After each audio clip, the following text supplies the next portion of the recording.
Hello everyone, welcome to our session on pheromones.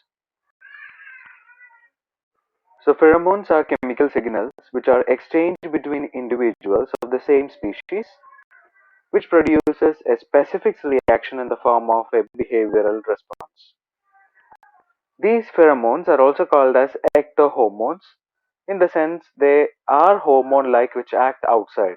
Usually hormones are the ones which act inside our body, and because these are hormone-like substances which are acting outside our body for communicating with the individuals of the same species, they are considered as ectohormones, and they are released in minute quantities like the hormones, bringing about major effect by functioning as chemical messengers. These are generally secreted by specialized glands which are distributed in different parts of the body and are conveyed to the recipient by smell, taste, or by absorption. They can be differentiated from the hormones in the following basis. So you can see the differences of both. So if we take the hormones, they are released from the endocrine glands, which are the ductless glands, transmitted through the body fluid, mainly the blood, and act in the same organism that produces it. It brings about physiological or changes in physiology in the same organism. Coming to pheromones, the differences are they are released by exocrine glands, which are the glands which are having ducts, like the main uh, exocrine glands, if you take the case with humans, which secrete the pheromones, are the sebaceous and the sweat glands, which are the glands which are having ducts. They are transmitted through the environment. Here, the medium of transmission is environment. The other one, it was blood, those body fluids. Here, it is species specific, and here this is used for communicating between the individuals in a particular species. And usually they are produce a specific behavioral or reproductive responses. So these are the main differences between pheromones and hormones. Coming to the types of pheromones, so there are generally three different types of pheromones.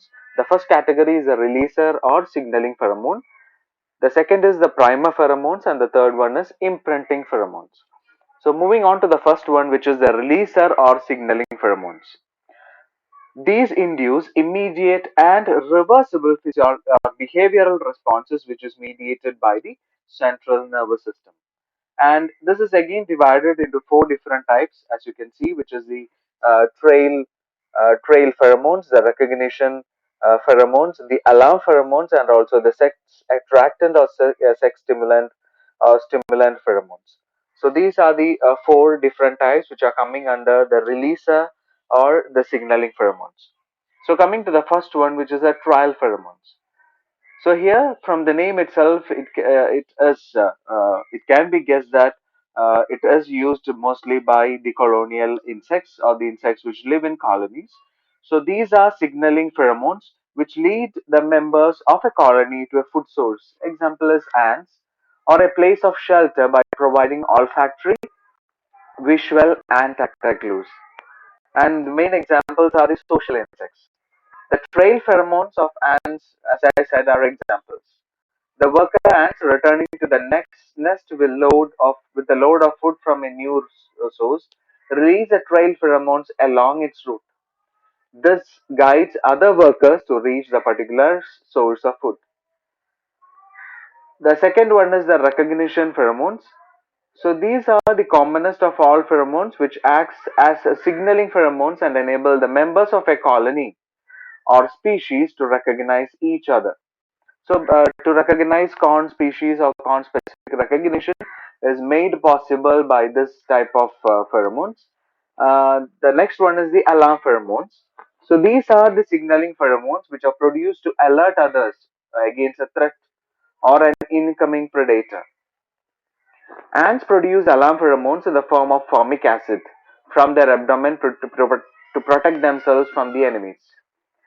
Honeybees, while stinging, releases alarm pheromones along with the poison, and immediately after stinging, it will move to other fellow members of the colony to show its sting and flutter has wing to aggravate the fellow member. So this is also pheromones are also used as a sign of to induce aggression. or to induce aggression in the other of the same group, or to induce aggression in others is also it is done by pheromones in the case of bees, wasps, etc. Another example is when an antelope is frightened, it will produce alarm pheromones from the large glands concealed in the fur on the sacral region of the body by contracting the sacral muscles. So the smell or the scent which is released from these glands will enable the other antelopes in the area to run away because it is a sense of alarm for them. The fourth category of releaser or signaling pheromone is the sex attractant or sex stimulant pheromones. These signaling pheromones attract and excite the opposite sex. These are found among insects and also in mammals. In the case of insects, they produce the sex attractant pheromones to attract and stimulate the males for mating. And another example is the urine of deer, dog, horse, and sheep contain releaser hormones, which elicit sexual attraction and also arousal in the opposite sex.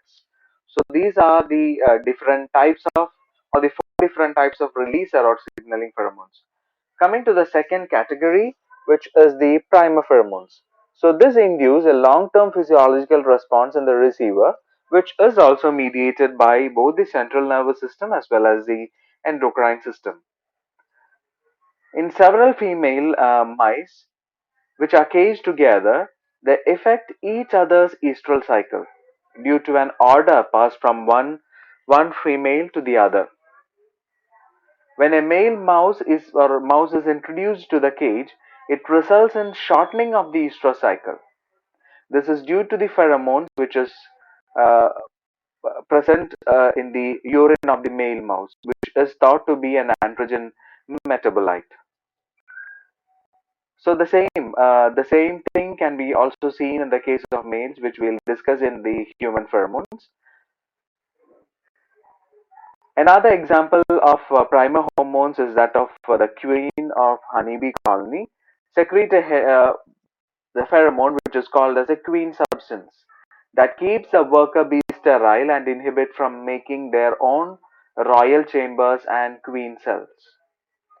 The size of the colony and the caste system in the case of termites are also regulated by pheromones called as the social pheromones, which is produced by a pair of reproductive termites, which is the king and the queen. The third category or the third type of pheromones is the imprinting pheromones. So, imprinting pheromones or imprinting, the particular process happens during a critical period in the early development, and this helps in forming the bond between the mother and the child in every case. So, it is also demonstrated in the case of birds. It is demonstrated in the case of mammals, etc. For example, the females of female mouse, reared with their parents, generally mate males of the strains different from their own, and they display sexual preferences for males of their subspecies. Such a sexual preference and aversion of the male of two subspecies are not exhibited by females which are raised by their mothers alone in the absence of fathers.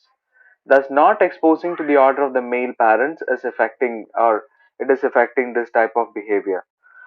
So this particular imprinting pheromones are in animals. It is required for parent bonding and also for recognizing the mate, because the mate has to be recognized whether it should belong to the exact species, not any other group. So all these are being done by the pheromones in the case of lower animals, and that is uh, by the pheromones which are called as imprinting pheromones. Coming to the significance of pheromones, so these are the main significance of pheromones. They recognize or recognition of the members of same species or conspecifics, integration and regulation of colonies in the case of insects, sexual attraction and stimulus or stimulation, spotting food and also the spotting the mating partners, to promote aggression, used as trail leading to food and signal the presence of danger. So these are the significance of pheromones in in animals. Coming to the advantages and disadvantages of pheromones, the advantages are less energy is required for synthesis because only a small quantity is being synthesized, and the transport is also easy because the body does not require or expend energy for transport because it is released to the into the atmosphere or the environment, and it is to the environmental or the air which is being reaching to the receiver. Being species specific, the receptors are present only on the conspecific members. As a result, interspecies uh, reaction or interspecies or the particular message will not be interpreted or received by an individual of a different species. And effective even in darkness, and it can last for several hours in the atmosphere. So these are the advantages. Coming to the disadvantages, they contain only a limited information because they are inducing only a particular behavior. They are not acting as a as you have seen in the case of a second messenger. It is activating a particular substrate, another substrate, and a cascade of reaction which is being followed. And many physiological process can be mediated by a single type of signal, but this is not the case. It contains only limited information. That is one disadvantage. Next is that the low transmission efficiency. Because the air or the atmosphere being the transmitting agent, you cannot expect the time when the receiver receives this particular signal. It depends upon the speed of the air, the presence of the recipient in the vicinity, etc. So that is the main disadvantage when which is considered with the pheromones. So, and next we are moving on to human pheromones. So even though human pheromones or the roles of human pheromones are being delineated or dissected, but the role, the exact role of human pheromones, or does the human pheromones play any role in humans, is a bit of controversy. The the the reason behind this controversy is that most of us, most of the human beings, we use artificial orders. It starts from our early morning. We use our toothpaste, which is having a particular order. We use soaps, we use perfumes, and we use, if you take the case now, we are using perfumed sanitizers, hand sanitizers, etc. So we use different kinds of synthetic chemicals every day in our life, like deodorants, sprays, then our the cloth is being rinsed by washing powder, which is also perfume. And again, after that, we use the cloth uh, or cloth smoothner, or what do you say, the liquid cleansers, etc. So everything, it contains artificial orders.